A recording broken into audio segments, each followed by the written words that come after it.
A world filled with monsters, preying on weak and helpless civilians. Find hope in a name they've only heard tell of. Gwynblythe, the Butcher of Blaviken, White Wolf, Geralt of Rivia. He's known by many names.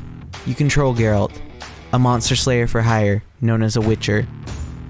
Witchers call their way of life the Path, and usually work alone, going from town to town and accepting contracts for whatever monsters may be troubling a region. Enter the world of The Witcher 3, a land filled with not only monsters, but dwarves, elves, gnomes, and witches. The more you know about a creature, the better chance you have of defeating it.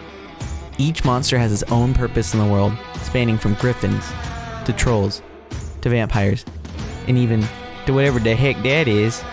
But Geralt has tricks of his own, with engaging combat and in-depth side quests that make each character feel like they have a life they are living when you aren't around.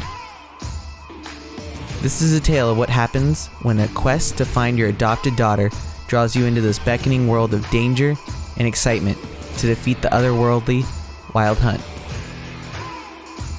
This is our experience when I made my wife and I play The Witcher 3 Wild Hunt.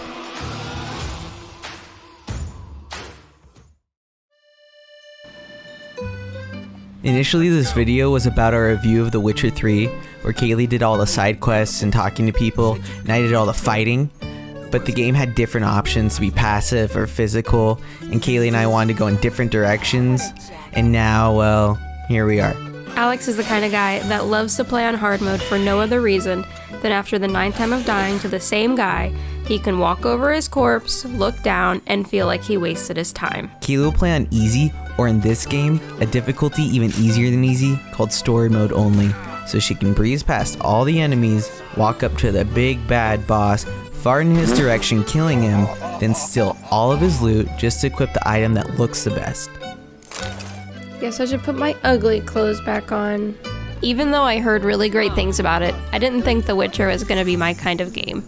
But after switching to story difficulty, great, I really started to get into the swing of things. What? I gotta say, the side quests in this game are just... And I found myself wanting to help strangers rather than focusing on the main quest. Full transparency, I'm the kind of person that loves to explore random caves, loot everything, and have sexy times with everyone. Hello, pretty ladies. The Witcher's right down my alley. It's got monsters, spoopy boys, and big mamas. There's a whole Bible of monsters in the game if you're hardcore enough to read about the monster before you fight them. But some of us ain't got time for that. I never finish story games because I get bored quickly when I'm not challenged. But this game is so grand and vast, I always had the urge to explore this cave or go to the top of that hill just to see what kind of goodies await me. Did I? No. But I had the urge to. I always had the mindset of getting through the game as fast as possible, then going back and exploring after I've gotten the main stuff done, but I usually end up quitting. It's so much work to travel around and find quests.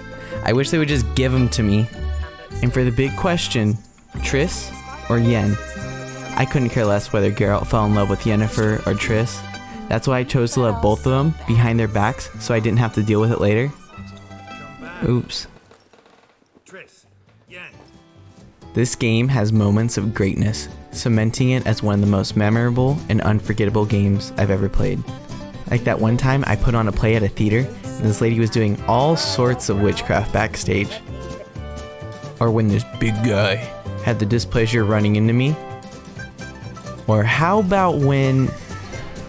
I don't want to talk about that one. This game may have its quirks. Like when you whistle for Roach and she does something like this. Home is that way.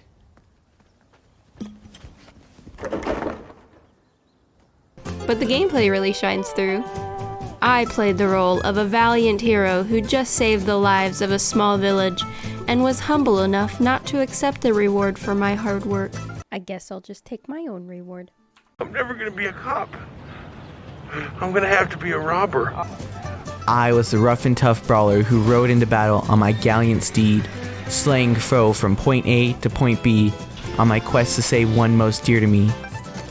But did you say Gwent? To call The Witcher immersive is an understatement. When we were walking through the world for the first time, we were blown away by the details of the landscapes and terrain. Even the weather gets crazy. Looks like rain. Being a Witcher means I have mutations that enhance my natural senses and strengths. It also means I could use my cool Witcher sense, which if I didn't have, I wouldn't know what the heck was going on. This game is filled to the brim with stuff you can do. If you haven't yet picked up The Witcher 3, we recommend giving it a try. With an average main quest playtime of around 50 hours, it has enough goofy side quests to keep me entertained, and enough combat to challenge Alex. If you're a completionist, it will take you around 200 hours, which is precisely how long it takes to get to the other side of your mama. No matter your playstyle, you will be sure to get your money's worth. Thanks for sticking around till the end! This video took us a long time to make, but if you enjoyed it, I guess we can make more. Psst, hey, if you found the hidden frog, here's your prize.